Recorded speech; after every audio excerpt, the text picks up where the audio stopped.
ये वीडियो हर एक बच्चे के लिए जो अपने क्लास 10 के रिजल्ट्स का इंतजार कर रहा है, चाहे अभी आप क्लास 10th में जा रहे हो या 10th से 11th में जा रहे हो, अपने रिजल्ट का इंतजार हर बच्चे को होता है और उसका थोड़ा सा खौफ भी होता है, थोड़ा सा स्ट्रेस भी होता है कि जितना मैंने लिखा है, जितनी मैंने मेहनत की है पूरे साल, क्या उसका बेनिफिट मिलेगा, क्या उतना मार्क्स आएगा कि नहीं आएगा, क्या जब मार्क्स नहीं आए तो जिंदगी खत्म तो नहीं हो जाएगी, आगे स्ट्रीम मिलेगा कि नहीं मिलेगा, घर वाले घर से बाहर निकाल तो नहीं रहेंगे, भाई घर के बाहर आकर लोग पब्लिक में बोलेंगे तो नहीं, हाय हाय हाय हाय तो नहीं बोलेंगे, है ना। ये सारा खौफ होता है। तो आज मैं आपके दिल से ये सारे खौफ निकालने वाला हूं जेन्युइन तरीकों के मेथड से।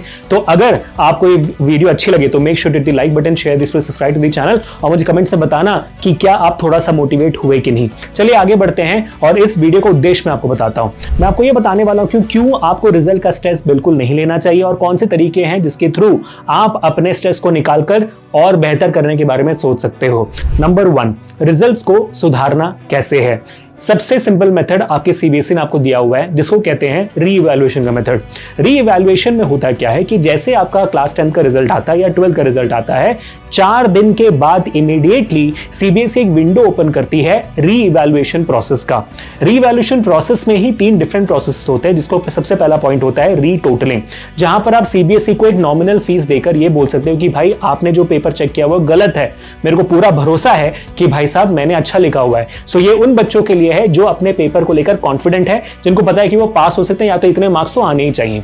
तो रीटोटलिंग के बाद दौरान आपका जो सीबीएसई करता है कि आपके पेपर को चेक करता है ये देखने के लिए कि भाई हर एक सवाल में आपको मार्क्स मिले हैं कि नहीं और क्या टोटलिंग हुई है वो सही है कि नहीं, वो जवाब को चेक नहीं करता है। रीटोटलिंग के बाद 99% बच्चों का मार्क्स तो अपने आप बढ़ जाता है, लेकिन उसके बाद भी अगर आपका नहीं बढ़ता है मार्क्स तो आप सेकंड प्रोसेस में जा सकते हो, again with nominal fees CBSE को जमा कर आप अपने पेपर्स को मंगवा सकते हो, ताकि आपका सीबीएसई क्या करेगा कि भाई आंसर शीट आपको भेज देगा, जिस भी सब्जेक्ट का आपको चाहिए वो आंसर शीट आप चेक कर सकते हो, अपने टीचर्स को से चेक करवा सकते हो, हमसे चेक करवा सकते हो और चेक करवाने के बाद अगर हमें लगता है कि भाई यहाँ पर आपको ये मार्क्स मिल जाने चाहिए थे, इसमें आप क्लेम कर सकते हो सीबीएसई को, भाई मुझे यहाँ पर मार्क्स मिलने चाहिए।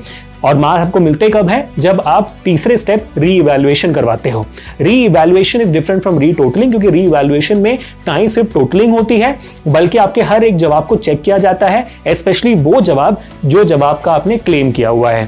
तो रीइवैल्यूएशन के दौरान आपके 99% और बच्चों के भी मार्क्स बढ़ जाते हैं, तो मोस्टली ज्यादातर बच्चे फेल नहीं होते। तो बी वेरी ऑनेस्ट, अगर मैं आपको पिछले साल का डेटा बताऊं तो कुल मिलाकर 15,000 के आसपास बच्चे वो थे जो अनफॉर्चुनेटली फेल हो गए थे, लेकिन उसमें से कितने बच्चों ने कंपार्टमेंट एग्जामिनेशन या रीवैल्यूएशन करके वो पास हुए हैं, ये डेटा सीबीएसई ने अब दिया नहीं है हमें, ठीक है। तो don't worry about it, but 15,000 में से बहुत सारे बच्चे दोबारा पास हो जाते हैं उसी साल। अब आता है दूसरा तरीका जो मैंने आपको बताया कंपार्टमेंट एग्जामिनेशन का। जो बच्चे 2 से ज्यादा सब्जेक्ट्स में फेल होते हैं उन बच्चे को लगता है वो बच्चे फेल हो जाते हैं। अब जो बच्चे फेल होते हैं वो कंपार्टमेंट एग्जामिनेशन देकर अपने क्या कहते हैं उन सब्जेक्ट्स में क्या कहते हैं एग्जामिनेशन देकर दोबारा पास हो सकते हैं। अब ये जो एग्जामिनेशन होते हैं इनको कंपार्टमेंट एग्जामिनेशन कहा जाता है और कंपार्टमेंट एग्जामिनेशन का सिलेबस एग्जैक्टली आपके 10th के सिलेबस का होता है और उसकी तैयारी भी हम हमारे चैनल पर करवाते हैं। तो सिंपल सी बात है यार, आपके पास 2 तरीके तो ऐसे होंगे दोबारा पास होने के। अब मान लीजिए कंपार्टमेंट एग्जामिनेशन में भी अगर आप फेल हो गए तो फिर आप अगले साल बाकी अपने जूनियर्स के साथ आप दोबारा 10th एग्जामिनेशन दे सकते हो और उसमें भी अगर फेल हो गए तो उसका भी कंपार्टमेंट एग्जामिनेशन दे सकते हो। तो you have enough amount of attempts to pass CBSE class 10 examination, you don't have to worry about it at all बेटा। अब बात आती है तीसरी, मुझे पता है सोसाइटी के सेंस में अगर हम देखेंगे तो मार्क्स कम आने पर या रिजल्ट खराब होने पे या फेल होने पे सोसाइटी कहती है कि अब तो जिंदगी बर्बाद है। लेकिन अगर आप बॉलीवुड से कुछ ना कुछ सीखे हो, लोगों की जिंदगी और उनके इंटरव्यू से कुछ ना कुछ सीखे हो, तो आपको ये बात समझ में आना चाहिए, अपने अंदर की काबिलियत पे ये दुनिया चलती है।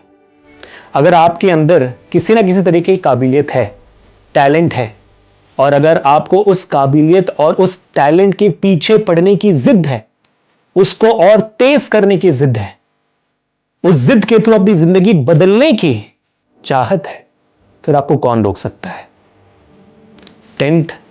क्लास 10 का जो रिजल्ट होता है, क्लास 12 का जो रिजल्ट होता है, वो आपको बेहतर अपॉर्चुनिटी जरूर देता है। इसलिए तो लोग कंपटीशन कहते हैं इसे, ताकि आपको वो अपॉर्चुनिटी मिले। लेकिन इसका मतलब ये नहीं होता है कि जिंदगी में आपके सामने सारे दरवाजे बंद हो गए अपॉर्चुनिटीज और है ही नहीं।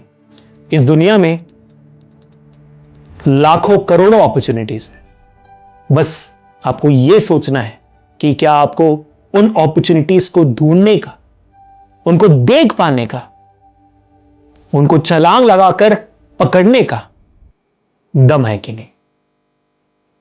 वो दम है या नहीं मुझे बताइएगा कमेंट सेक्शन में guys. So don't be stressed about results, be anxious, be excited about it, don't be stressed. अगर आप थोड़ा सा ही मोटिवेट हो, let me know in the comment section. मिलते हैं नेक्स्ट वीडियो में। This is Abhishek signing off for today. Enjoy your life, stay home, stay safe, stay strong. और आपके अभिषेक सर आपके साथ रहेंगे हमेशा। थैंक्स।